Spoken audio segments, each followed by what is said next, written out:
Ya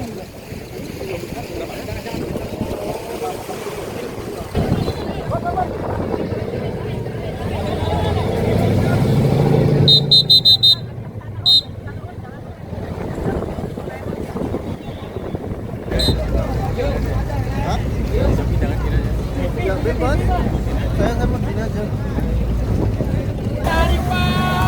Hore!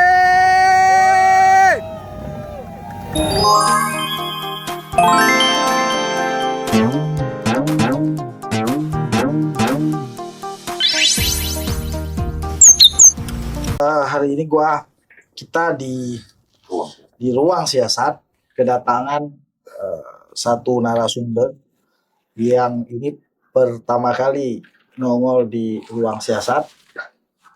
Sebelumnya ya karena kesibukan dan lain-lain, sebenarnya kita udah lama minta waktu narsum kita yang satu ini. Jadi kalau portofolionya narsum kita ini aktivis mahasiswa dulunya, pernah menjadi tapol juga di masa Presiden SBY. Tapi waktu itu organisasinya Forum Kota atau disingkat Forkot, ya ini senior kita di Forkot yang ngajarin kita aksi dan macam-macam lah. Kan gitu. Mungkin kalau kita nggak ketemu abang ini kita nggak aksi. Agak nyesel juga kita ketemu nih. Karena aksi-aksi kan bikin kulit agak nggak glowing gitu. Nah, oke, sampai sekarang abang satu ini masih jadi aktivis dan kemarin concern karena masih di media juga concern di soal pagar laut, khususnya mengawal pembongkaran pagar laut. Selamat datang Bang Rifki Arsilan. Thank you udah mampir ke ruang siasat. Nah, semoga ini nggak jadi kali pertama dan terakhir kan gitu, karena masih sebenarnya banyak hal-hal yang bisa kita obrolin. Jadi Bang, kita ini sebenarnya nggak begitu ngeh soal pagar laut sebelum ini kemudian viral. Nah, itu kan yang kalau kita lihat di media itu ada 30 km kalau gua nggak salah di perairan Tangerang, yaitu 30,16 km. 30,16 km di perairan Tangerang. Ada laut yang dipagar. Nah, biasanya kan yang terjadi di masyarakat itu yang dipagar itu akses masuk ke ganggang gitu kan, akses masuk ke rumah terutama. Iya, rumah terutama, yang kemudian menjadikan konflik. Waktu Covid di portal jalan nggak bisa lewat supaya Covidnya nggak bisa lewat kan gitu. Nah, ini laut yang dipagar. Gua mikir ikan bisa lewat nggak kalau udah dipagar begitu. Nah, yang menjadi pertanyaan pertama Bang, itu gimana sih cerita awal? Karena gua tahu lu ada di lapangan waktu dibongkar itu ya. Kok bisa kemudian pagar laut ini yang sepanjang itu akhirnya dibongkar? Gimana Bang? Ya, sebelumnya thank you Bung Sifat, Bung Aib, ini luar biasa ini akhirnya kita diundang juga di ruang siasat ya. Nah, kayaknya ruang siasat ini sudah berbicara banyak banget narasumber yang menyiasati banyak hal yang hadir dari ruangan ini. Ya, dan syukur alhamdulillah Bung Sifat dan Bung Aib ini sore hari ini mengundang untuk kita berbicara tentang pagar laut yang cukup luar biasa, yang menarik perhatian publik gitu. Di awal tahun 2025 ternyata ada sebuah kasus yang sangat luar biasa, yaitu pemagaran laut sepanjang 30,16 km dari Tanjung Pasir, Kabupaten Tangerang sampai Kronjo, Banten. 30 km itu sangat luar biasa panjangnya, Bos. Jadi kalau bisa kita ukur itu, kebetulan saya kemarin itu ikut dalam proses pembongkaran yang di... Proses pasang nggak ikut? Nah, itu dia. Kok sebenarnya udah bongkar aja? Iya, itu dia. Harusnya kan jangankan kita, Bos, yang jauh dari laut. Teman-teman nelayan yang di pesisir aja nggak tahu tuh. Tiba-tiba ada pagar laut aja berdiri, kan gitu. Oh, kayak bangun candi. Kayak bangun candi lah, kurang lebih kayak gitu. Nah, itu juga menjadi kebingungan kita ya. Kok bisa gitu loh, laut itu dipagar. Yang panjang pemagarannya itu 30,16 km. kalau dari jarak dari bibir pantai menuju pagar itu sangat luar biasa. Itu kira-kira jauh. berapa kilo Bang kira-kira? Itu lebih dari 1 mil. Lebih dari 1 mil. Jadi 1 kurang mil. lebih hampir Lebih dari 1 kilo. Iya, 1 mil itu lebih banyak daripada 1 kilo. ya kurang lebih 1 Lebih mil. jauh ya. Jadi memang ada bervariasi gitu, dan ini mengganggu aktivitas nelayan. Jadi munculnya pagar laut itu kan karena nelayan yang memiliki keresahan di sana. Yang tadinya nelayan itu yang setiap hari mencari nafkah dari mencari ikan, kemudian ada perahu-perahu nelayan yang dibuat wisata alam dan lain sebagainya, itu terpaksa harus memutar karena adanya pagar laut. Jadi muter dulu sampai ke Iya. ujung pagar itu. Ya, karena memang posisi pagar lautnya itu yang memang betul-betul sangat rapat, dari bambu ke satu dengan bambu yang lain itu sangat rapat gitu. Jadi memang Nggak bisa lewat kapal. nggak bisa lewat kapal. Sekelas kapal nelayan pun tidak bisa melintas di situ. Nah, ini yang menjadi keresahan teman-teman nelayan di pesisir Tanjung Pasir, kemudian di Ronjo. sampai ke Ronjo, Mauk dan sebagainya, itu menjadi keresahan di sana. Nah, yang menariknya adalah ini yang yang menurutku ini juga cukup menarik ya. Di awal kemunculan atau viralnya pagar laut itu ternyata juga banyak yang mempertanyakan, ini punya siapa? Ya kan gitu. Iya. Satu pun nggak ada yang mengakui siapa pemilik atau siapa yang menancapkan bambu tersebut lah. Nggak Itu ada yang ngaku. ngaku. Nelayan Awal nggak tuh ngaku nggak ada yang ngakui. Apalagi nelayan merasa juga nggak tahu nih, kok gua orang sini kok nggak tahu kok ada aktivitas pemagaran dan lain sebagainya. Belakangan baru ketahuan bahwa pemiliknya adalah beberapa perusahaan yang memang memiliki kepentingan terkait dengan perluasan lahan Pandai Indah Kapuk 2. reklamasi. Kemungkinan besar indikasinya mengarah kepada rencana reklamasi Oke. PIK 2. Jadi kebetulan saya kemarin itu datang ke Tanjung Pasir dan ikut serta dalam pembongkaran mulai dari tanggal 8 pertama. 18 Januari. Jadi waktu itu hari Sabtu. Saya ingat betul. Waktu itu dihubungi oleh teman-teman Dinas Penanaman Angkatan Laut, TNI Angkatan Laut, bahwa ada rencana Pangkalan Utama Angkatan Laut 3 Jakarta ingin melakukan pembongkaran terhadap pagar laut di sekitar Tanjung Pasir. Karena itu jaraknya, yang di Tanjung Pasir itu jaraknya kebetulan nggak jauh dari Posal. Jadi kalau teman-teman pernah naik kapal mau ke Pulau Seribu dari Tanjung Pasir, itu dekat tuh dengan pos Angkatan Laut yang di bawah naungan Lantamal 3 Jakarta. Nah, posisi pagarnya itu dari Posal itu ada kurang lebih 1 mil lebih lah, kayak gitu. Jadi kita memang harus naik kapal dulu untuk ke sana. Itu. Nah, kebetulan tanggal 18 itu sebelumnya memang sudah viral. Mulai dari tanggal 7, tanggal 8 itu sudah viral bahwa ramai-ramai pagar laut, ya kan, bahkan KKP waktu itu PSBKP sempat melakukan penyegelan terhadap pagar laut tersebut, kalau nggak salah itu tanggal 8. KKP ini Kementerian Kelautan dan Perikanan. Ya, betul. Karena KKP juga tidak mengetahui, gitu. Karena kan segala sesuatu yang berkaitan dengan laut itu izinnya harus ada di KKP. Tapi KKP nggak tahu. KKP nggak mengetahui sama sekali. Gitu. Sehingga KKP mengambil inisiatif untuk melakukan penyegelan waktu itu tanggal 8.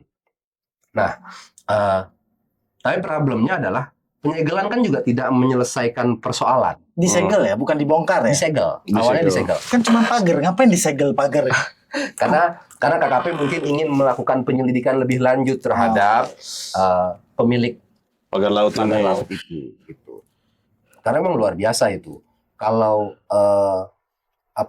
pagar 2 meter aja mengganggu aktivitas orang berjalan, kalau diganggang tadi Bung Sifat bilang ini ada 30 km dan itu pasti mengganggu aktivitas nelayan di sana. Nah, KKP tanggal 8 Januari itu melakukan penyegelan, dilakukan oleh PSDKP, kemudian KKP juga telah sempat melakukan penyelidikan bahkan juga memanggil beberapa pihak, termasuk yang mengklaim pemilik pagar tersebut. Ada yang klaim. Waktu itu sempat ada yang mengklaim, Waib. Jadi waktu itu ada yang sempat menyatakan komunitas nelayan di sana itu sempat mengklaim. Nah, ternyata setelah diselidiki, beberapa kali pemanggilan, nelayan tersebut juga tidak pernah hadir dalam proses penyidikan oleh KKP. Nah, alhasil, pada tanggal 18 Januari, TNI Angkatan Laut melakukan Inisiatif. Bukan Mempelopori. atas perintah. Ini beda, ini soalnya tentara, pasti atas perintah. Oh, kalau tentara kan udah pasti. Iya. Yang bongkar kan TNI AL ya. Yang bongkar TNI Angkatan Laut.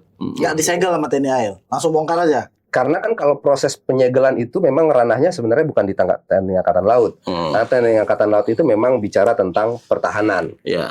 Pertahanan kedaulatan negara. Nah, sehingga ini berkaitan ketika laut kita dipagar oleh orang-orang yang tidak bertanggung jawab dalam tanda kutip ingin dan mengganggu aktivitas nelayan, sehingga TNI Angkatan Laut memiliki hak atau kewenangan untuk bertindak melakukan pembongkaran. Begitu. Yang melakukan penyegelan adalah KKP melalui PSDKP. Nah, tanggal 18 itu dipelopori oleh TNI Angkatan Laut yang memang atas perintah Bapak Presiden Republik Indonesia, Bapak Jenderal Purnawirawan Prabowo Subianto, melalui Panglima TNI, Jenderal TNI Agus Subianto yang diteruskan kepada Kepala Staf Angkatan Laut, Bapak Laksamana TNI Muhammad Ali, yang dieksekusi oleh Lantamal 3, yang dipimpin oleh Brigjen TNI Marinir Hari Indianto ketika itu.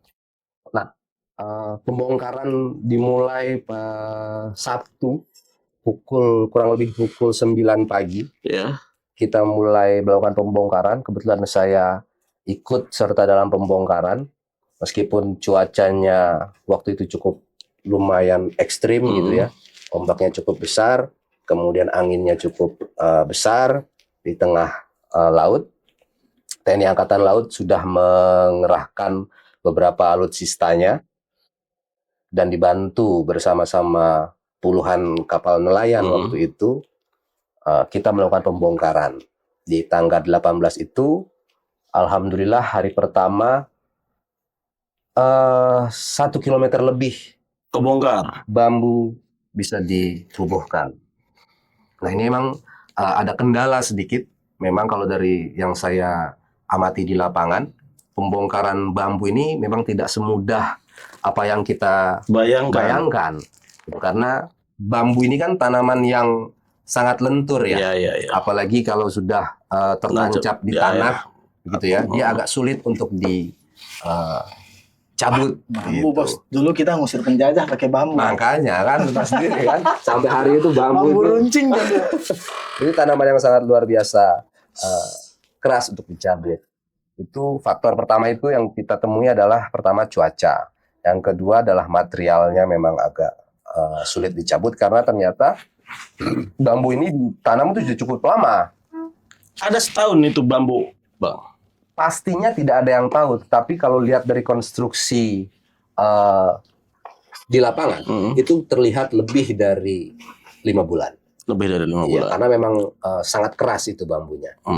Itu satu. Yang kedua, situasi di laut dangkal, sehingga proses pencabutan itu tidak bisa melibatkan kapal-kapal besar. Iya. Harus kapal-kapal kecil ya. Harus kapal-kapal kecil. Nah, kemarin tuh tanggal 18 tuh sempat diturunkan 2 takbut, tapi ya tidak bisa mendekat ke bambu karena memang dangkal. Rata-rata bambunya tingginya berapa sih Bang itu? Panjangnya? Kalau dari permukaan air ya, itu ke atas itu kurang lebih 1,5 meter sampai 2 meteran tuh. Ke atas. Ke atas tuh. Ke bawahnya, dalamnya itu berapa berarti? Ya, bisa 4 meter. lebih. Ada lebih ya. Perhitungan saya itu bisa 4 meter lebih. Gitu, karena belum ditancap ke bawah ya. Tuh, bambunya kayak yang panjat pinang itu nggak? Enggak, bambu biasa. Bambu biasa.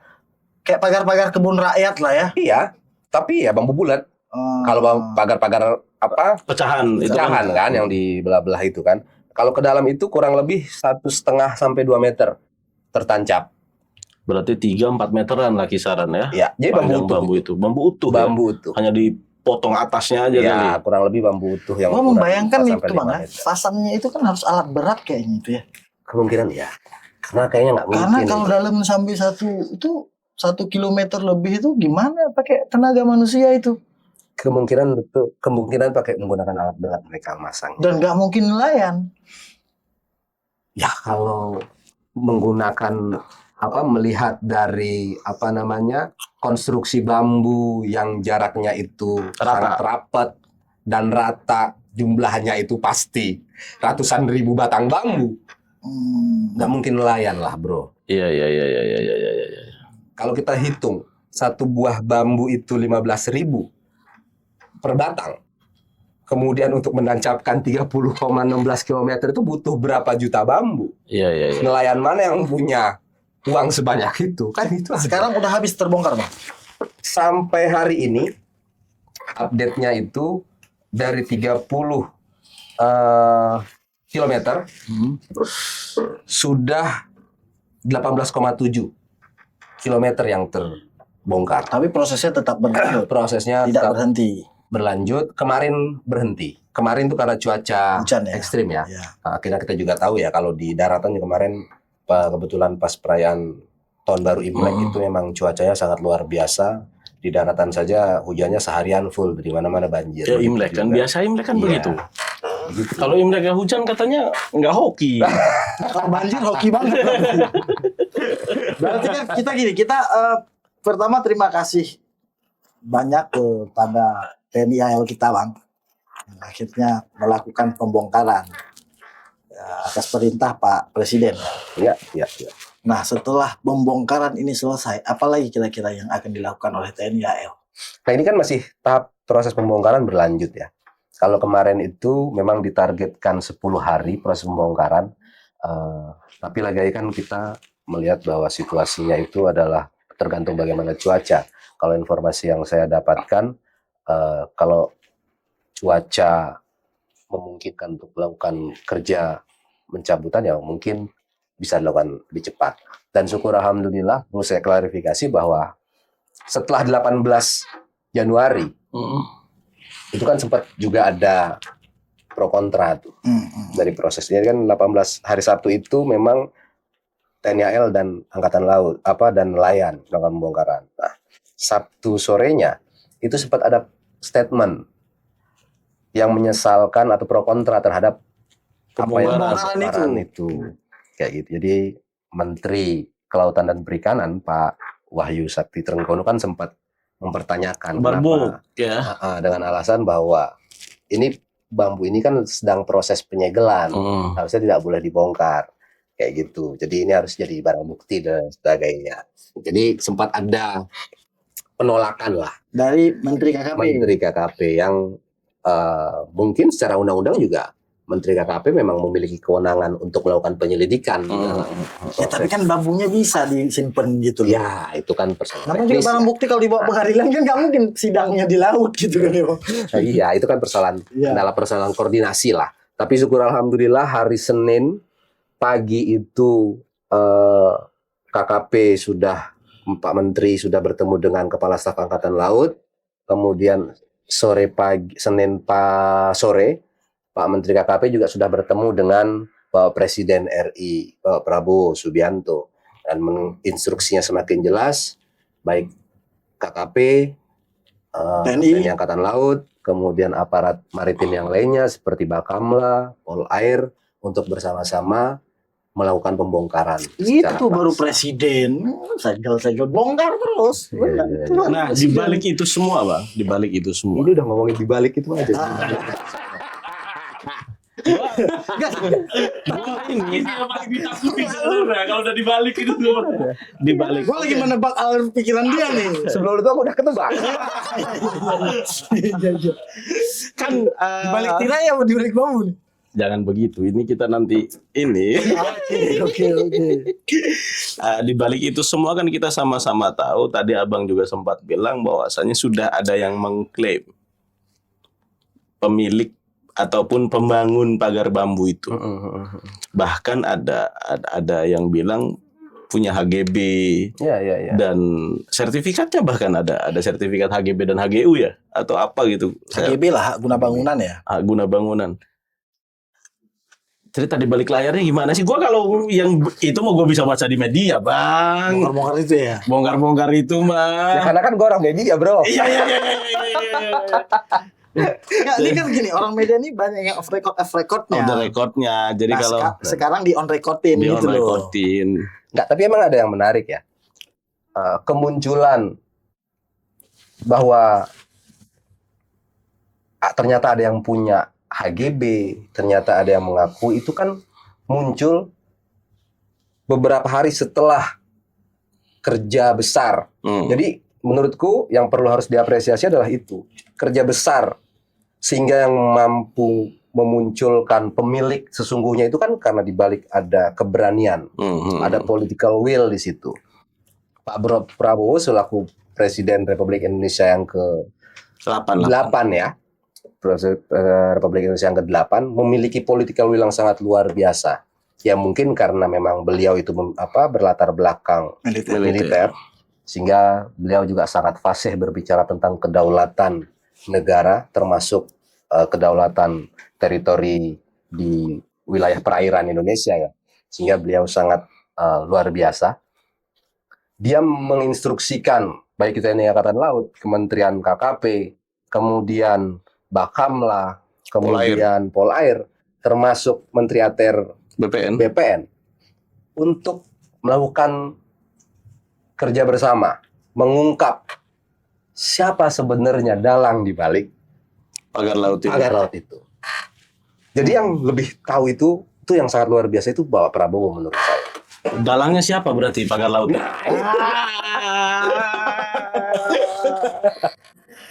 Jadi itu kan ada beberapa hari setelah itu.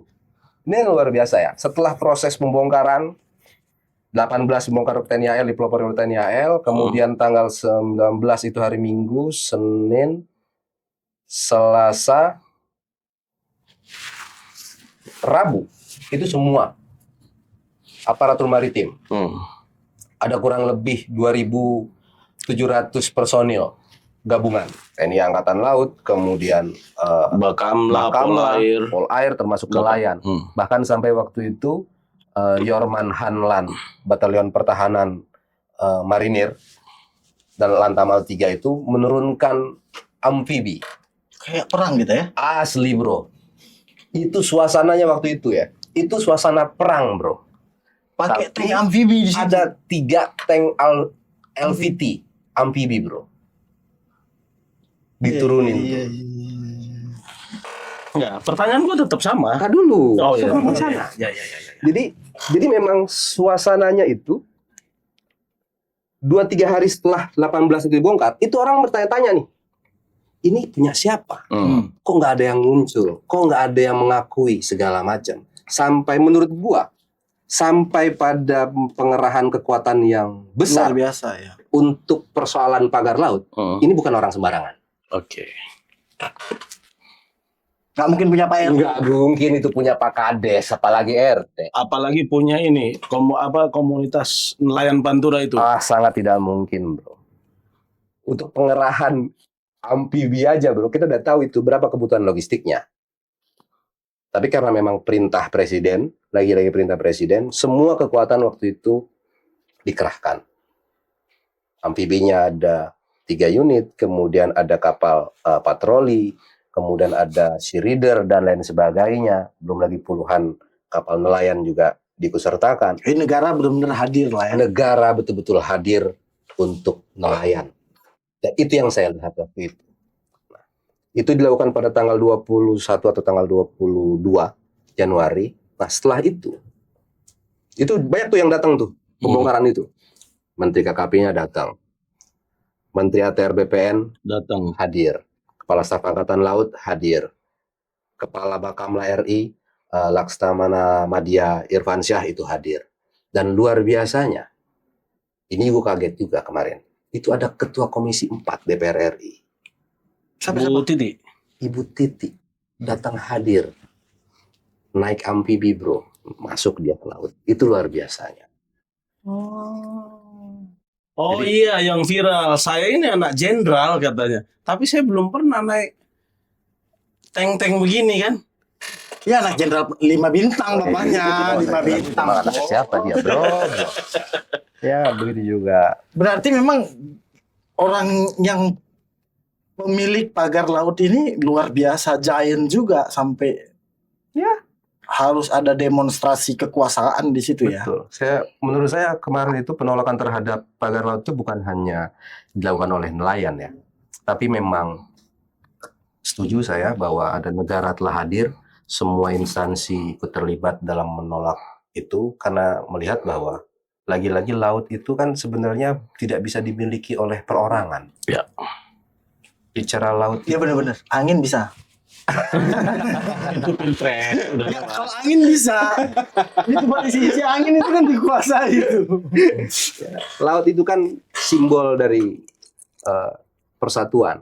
Ya. Jadi tidak boleh ada kekuatan manapun yang mengklaim bahwa laut itu milik seseorang atau golongan tertentu. Nah, tapi kan itu ada sertifikatnya, Bang. Nah, itu yang hari ini sedang diselidiki oleh Kementerian ATR BPN yang dipimpin oleh Bapak Haji Nusron Wahid, Menteri sekarang. Menteri hari ini. Nah, kalau menurut Menteri ATR BPN, ada secara legal administratif ada sekitar 260-an pemilik HGB. Pagar itu? No, di sekitar pagar. Oh, di sekitar pagar. Begitu. Di sekitar pagar. Jadi ada pemilik di sekitar pagar tersebut. Nah, hari 22, 23, 24 itu Menteri ATR BPN Pak Nusron juga sempat melakukan 263 HGB di area pagar. Jadi sepanjang 30,16 km itu ada kapling-kapling lah. Oke, 263 jumlahnya. 63 surat hak guna bangunan. Begitu. Kalau basis surat hak guna bangunan kan berarti kan daratan. Iya. Oke. Jadi kebayangkan sudah ada 263 pemilik HGB di sekitar daratannya. Nah, tapi dari itu tadi kalau dari bibir pantai sampai pagar itu ya hampir punya Tuhan itu. Makanya Pasti punya Tuhan. Ya, tidak begitu ya. jadi karena memang itu kawasannya di pesisir, memang ada beberapa lokasi yang misalnya yang dijadikan tambak oleh warga. Kemudian ada oleh nelayan, kemudian ada beberapa tanah daratan yang dijadikan buat ini oleh nelayan dan lain sebagainya. Tapi lagi-lagi jarak antara bibir pantai dengan pagar itu sangat jauh sekali. 1,6 kilo kalau sekitar 1 mil itu ya. Berarti. Kurang lebih, jadi bervariasi ya. Ada yang 1 mil, ada yang ini. Jadi saya meyakini SHGB itu yang muncul itu banyak yang perlu harus diselidiki lebih lanjut. Karena ini saya melihat dari fakta yang di lapangan ya, harus perlu diselidiki lebih lanjut lah. Tapi bentar deh, Pak. Penerbitan. Siapa tahu ada maksud baik di balik pagar laut ini. Maksudnya setelah itu ada proyek apa gitu. Bikin kan. perumahan rakyat di sana misalnya. Perumahan terapung. Iya. Kan laut yang bukan perumahan rakyat juga. Atau bisa ada reklamasi yang kemudian menguntungkan gitu loh buat Indonesia. Siapa tahu kalau seandainya ini menguntungkan setelah dibongkar, kira-kira ada nggak yang lu tahu Bang, obrolan bahwa proyek ini akan berlanjut nih gini. Karena kan setahu gua itu kan proyek perluasan PIK 2 itu kan memang masuk proyek strategis nasional kan. Iya. Ya kan itu PSN. Nah, kita tidak pernah mempersoalkan proyek strategis nasionalnya. Menurut gua itu yang dipersoalkan adalah bagaimana prosedur menuju itu. Gue yakin sih nelayan juga tidak akan mempersoalkan proyek strategis nasional selama pemerintah juga atau yang mengerjakan proyek itu juga memperhatikan kesejahteraan nelayan. Nah, ini ada persoalannya adalah ini jalur buat nelayan beraktivitas saja sudah Potong, tutup. ditutup. Gitu. Jadi jangan sampai bahwa proyek strategis nasional ini justru mengabaikan kesejahteraan masyarakat atau hak-hak masyarakat yang lainnya. Nah, ini yang sebenarnya yang konsen kita sebenarnya di situ. Jadi bukan persoalan kita menolak proyek strategis nasionalnya, tapi bagaimana menuju proses itu juga jangan sampai menghilangkan hak-hak para nelayan dan masyarakat sekitar. Itu yang fokus sebenarnya di situ. Nah, kalau gue ngeliat kurang cerdas saja nih yang pasang pagar laut ini. Seharusnya kan nggak usah pakai bambu gitu loh bang.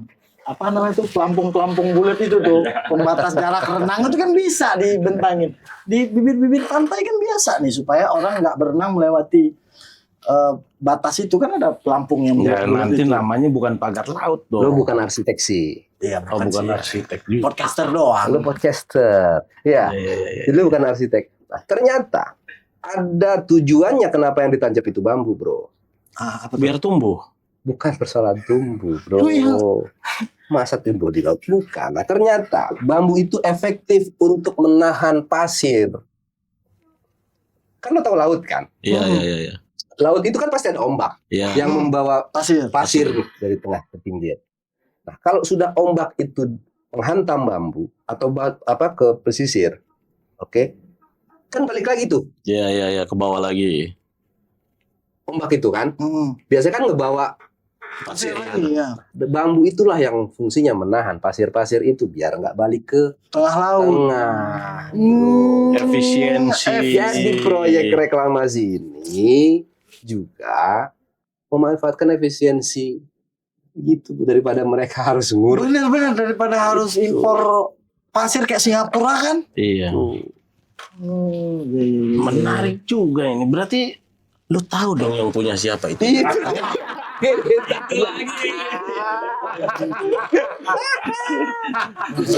Bang, gua udah mencoba ini banget loh. Kita kawan ini sulit gua disuruh diam. Luar biasa. Ya tapi kan udah beredar juga. Tapi kan Jadi sudah beredar. Iya, Iya, ya, tapi kan udah ketahuan itu PIK 2. Udah, PIK 2 udah punya beredar siapa kan udah tahu lah. Dan nanti judulnya itu aja. Punya PIK 2 gitu aja menurut wartawan senior kan begitu. Bukan, dan itu juga sudah diakui. Ya, udah diakui. Sudah diakui oleh pihak PIK 2 ya. Kuasa hukumnya. Tar dulu, kalau gua justru nggak salah yang punyanya. Iya. Yang Kalau salah keluar apa tadi sertifikat hak guna bangunan dan segala macam prosedur yang sudah ditempuh ya yang berarti yang salah bukan Yang pihak punya. swasta dong. iya. No. Hari ini kan prosesnya adalah tidak sesederhana yang kita bayangkan. Mencabut pagar laut, kemudian selesai. Kan tidak gitu. Nah, pertama, yang saat ini sedang fokus oleh pemerintah adalah mencabut pagar laut. Karena itu terkait dengan aktivitas nelayan. Kesejahteraan nelayan yang setiap hari harus melaut, harus mencari nafkah untuk menghidupi keluarga dan sebagainya. Itu yang sedang dilakukan. Pencabutan pagar laut sedang terus dilakukan. Hari ini baru sampai kurang lebih 18 km. Masih ada kurang lebih 11 km yang sedang diproses dilakukan. Yang kedua adalah yang sedang dilakukan oleh Menteri ATR BPN sedang mengkaji ulang atas 263 SHGB. SHGB yang hari ini ada. Apakah SHGB itu masih bisa digunakan di acuan dan lain sebagainya, karena HGB itu kan ininya kan tetap harus ada acuan tanah daratnya. Jadi kalau tanah daratnya nggak ada, ya mana bisa diterbitkan HGB kan gitu. Itu yang sedang dilakukan atau di penyelidikan di level administrasi tentang surat menyurat itu. Yang ketiga juga proses perizinan reklamasi. Kalau memang itu yang ingin dilakukan oleh PIK 2 ya, proses perizinan reklamasinya perlu tidak ditinjau ulang. Karena kalau proses reklamasi kan tentu harus adanya di KKP, gitu. Kegiatan terkait dengan tata ruang laut itu kan adanya di KKPRL, itu di KKP, gitu. Nah, ini yang menurutku yang harus serius dilakukan oleh pemerintah. Artinya harapan saya sih jangan sampai hanya pemerintah hanya selesai pada proses pembongkarannya saja. Gitu. Political will Bapak Presiden Prabowo tidak boleh hanya selesai di situ, tapi betul-betul harus berpihak kepada rakyat ketika KKP menerbitkan izin penggunaan tata ruang laut, kemudian Kementerian ATR BPN mengeluarkan surat bangunan ke depannya. Saya pikir itu yang harus kita konsentrasi kita yang harus kita kawal gitu, karena lagi-lagi itu tadi kita tidak menolak program strategis atau proyek strategis nasional yang diinginkan oleh pemerintah pusat, tapi jangan sampai PSN ini justru merugikan masyarakat ataupun nelayan di sekitar. 263 SHGB itu terbit tahun? Itu bervariasi tuh. Bervariasi. Mulai dari 2022. Jadi bervariasi itu. Karena memang diakui juga oleh aparatur desa setempat, ada beberapa memang punya warga. Itu ada rumahnya warga yang kena abrasi dan lain sebagainya, tanahnya warga yang punya yang diabrasi segala macam. Tapi kan 30,16 km itu kan luas banget, bro. Iya. Tapi punya warga juga ada. Iya, memang kemungkinan besar ada punya warga. Itu terkonfirmasi punya warga atau titip nama doang? Kayak titip absen gitu? Itu tugas Pak Menteri. Oh iya. Semua tugasnya lu limpahin ke gua. Gitu. Ini kadang-kadang suka lupa. Suka lupa dia. Atau pura-pura lupa. Iya kan? Aduh. Itu biar tugasnya Pak Menteri ATR BPN yang melakukan penyelidikan lebih jauh bahwa proses penerbitan SHGB yang 263 itu kemudian sejauh seperti apa dan sebagainya. Karena kabarnya hari ini juga Pak Menteri ATR BPN ada 6 memecat pejabat yang dipecat oleh Menteri ATR BPN. Soal ini?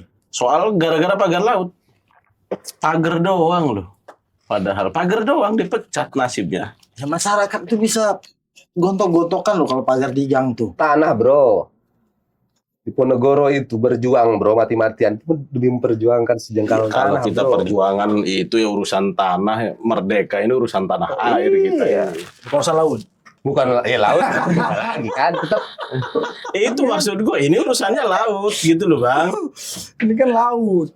Loh, iya, laut pun juga bicara tentang kedaulatan yang nggak boleh kita sepelekan. Oh iya, betul. Kalau itu sepakat. Hari ini konflik di Laut Cina Selatan segala macam itu berebutan karena persoalan laut kan?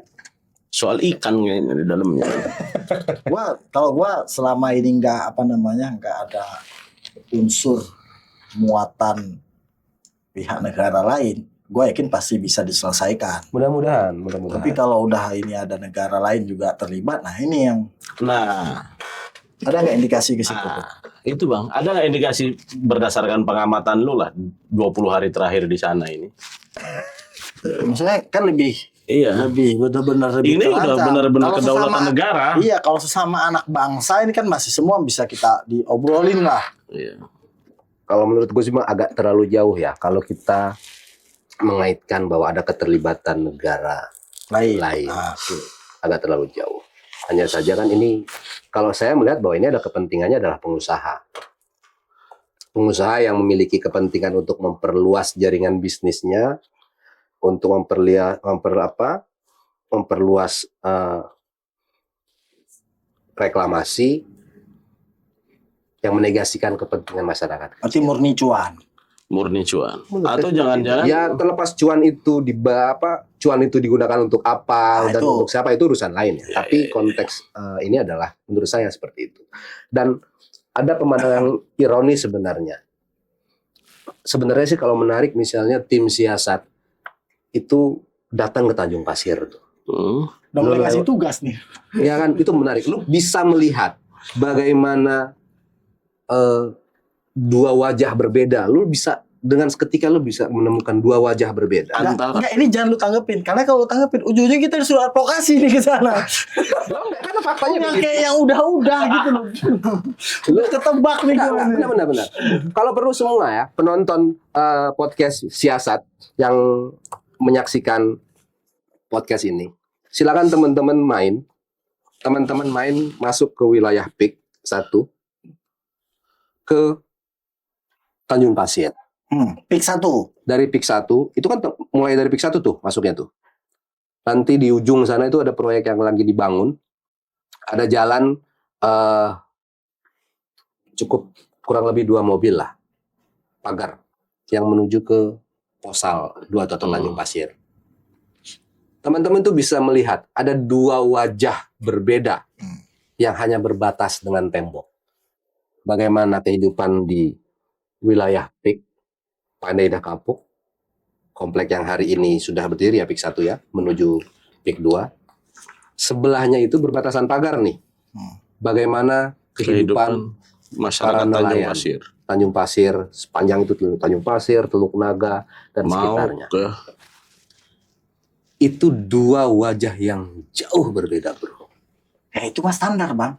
Komplek nih. Gue kan tinggal di BSD nih, komplek. Begitu kita lewat pagar komplek, di balik tembok komplek itu kita juga sudah bisa melihat ada kesenjangan itu. Ini jauh lebih ngeri, bro. Becek, kena abrasi. Wah, lebih ngeri deh. Ya, Enggak, lu menggambarkan di BSD. enggak sama aja kayak kita. Kayak gua nih, meskipun gua bukan komplek, ya kan gua tahu di sebelah gua ada komplek ya kan. Tapi gua enggak terlalu ini banget. Kalau lu masuk ke daerah Tanjung Pasir, Kalau kita misal nih kita naik kereta nih kan di Jakarta nih, kan nggak ada gedung-gedung tinggi. Tapi sesekali nanti kereta itu lewat jalur-jalur yang becek. Maksudnya yang kita ngeliat rakyat masyarakat lah kan. Kemudian atapnya masih baru rumah yang deket banget sama bantaran rel. Nah ini kan juga pemandangan yang kontras. Kalau ini kan soal kesenjangan pembangunan. nah, justru itu maksudku. Kalau misalnya proyek strategis nasional ini ditarik untuk memikirkan bagaimana nasib masyarakat di pesisir, pantai, kemudian bisa meningkatkan perekonomian nelayan dan sebagainya, menurutku juga nggak jadi soal. nggak ada masalah. Dan itu sangat luar biasa. Jangan sampai proyek besar ini justru mengasingkan masyarakat pesisir di sana. Potensi kerusakannya ini pagar laut. Selain ya, oke lah, gua coba nafikan ABCD. Potensi kerusakannya selain kemudian Kerusakan berdampak pada nelayan ataupun dampak mata pencaharian nelayan apa, Pak? Potensi negatifnya lah dari pagar laut ini. Itu pasti akan mengganggu ekosistem biota laut. Sudah pasti otomatis. Pesisir itu yang namanya pesisir itu kan biota laut itu kan banyak, itu tadi ada terumbu karang, kemudian ada biota atau hewan-hewan laut yang hidup di pesisir, dan itu pasti akan terganggu dengan adanya reklamasi.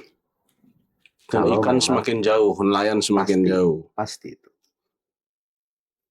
Jadi kalau lu bicara tentang lebih banyak mana manfaat atau mudaratnya, gue bisa pastikan pasti lebih banyak mudaratnya. Sebagai orang NU banget ini, jelas. Kalau kayak gini. Itu next topic lah kita bahas soal reklamasi kan, karena pro kontra juga. Karena kalau gua agak mendukung sih. Kalau gitu gua pindah lah, gua yang di sana. Ya namanya siasat saling silang pendapat. Iya. Dan sebenarnya nggak ada masalah juga reklamasi. Selama itu tadi. Ya. Bahwa ada AMDAL yang harus dipenuhi. Ada kemudian kesejahteraan nelayan yang juga harus diperhatikan.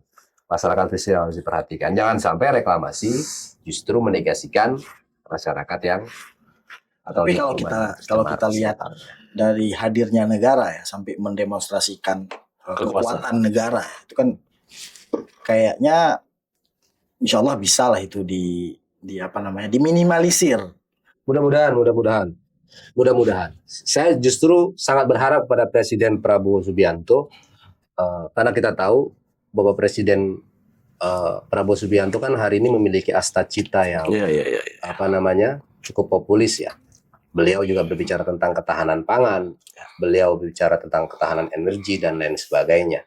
Beliau berbicara tentang bagaimana mewujudkan 3 juta rumah layak buat rakyat dan sebagainya. Nah, aku pikir kalau Bapak Presiden Prabowo Subianto betul-betul konsisten dengan astacita yang dia miliki hari ini, kemudian disupport oleh para pembantunya yaitu menteri-menteri, saya rasa tidak ada yang menyesal terhadap pembangunan reklamasi yang direncanakan.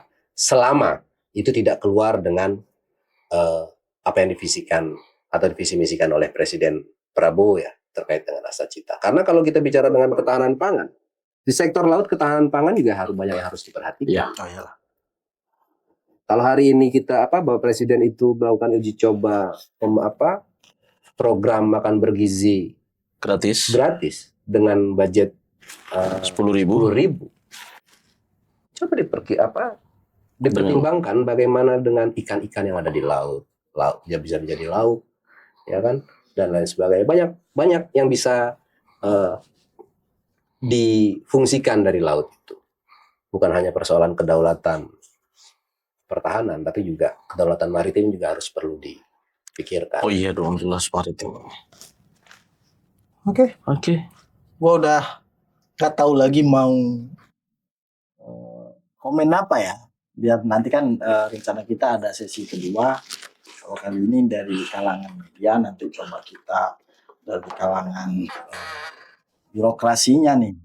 Kita masih coba terus menghubungi Kementerian Kelautan dan Perikanan Dan juga Kementerian ATR BPN. Semoga bisa hadir di sini sehingga kita bisa dapat gambaran yang utuh. Betul. Kalau gue juga bukan sebagai apa-apa, cuma kebetulan ikut aja dalam ini proses pembongkaran itu. Lagi-lagi gue tegaskan bahwa alangkah baiknya siasat mengundang yang lebih kompeten dalam bicara tentang pagar laut juga. Ada saran nggak Mas siapa harus kita undang? Ya, teman-teman siasat lebih mengetahui itu daripada saya sebut nama kan nggak enak saya. Tapi gua rasa kita perlu berterima kasih sekali lagi ke TNI AL khususnya, kemudian ke Pak Presiden karena sudah menunjukkan bahwa negara bisa hadir di tengah kebutuhan rakyatnya. Semoga tren ini terus berlanjut karena Pak Prabowo itu kan survei Litbang Kompas 80,9%. Tingkat kepuasan dan keyakinan publik itu di angka 80,9%. Dan yang keduanya adalah TNI. Ya. Keduanya adalah TNI. Nah, itu ini kan bisa bersinergi ya.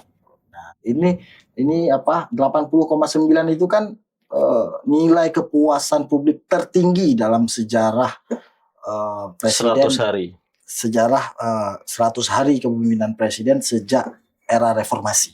Sejak Pilpres dipilih secara langsung. Nah, semoga ini juga tidak kemudian mengendurkan semangat pembantu presiden. Jangan presidennya udah tancap. Kalau gue lihat muka Pak Prabowo ini kan kayaknya tuh lelah banget udah kan. capek kan. Usia 76 tahun. Tapi masih begitu. 76 tahun ya beliau ya. Pembantunya rileks tahun aja ya. nih. Kalau 76 Bu Mega. 78 Bu Mega. Kalau Bu Mega 78 Ibu Mega. Indonesia? Ayo, nggak bisa matematika semua. Oke, kawan-kawan, sampai ketemu lagi di Ruang Siasat. Thank you Bang Riki. Yuk, thank you. Thank you Bang. Bung Viva, Sehat-sehat. Bung Aib. Thank you semuanya.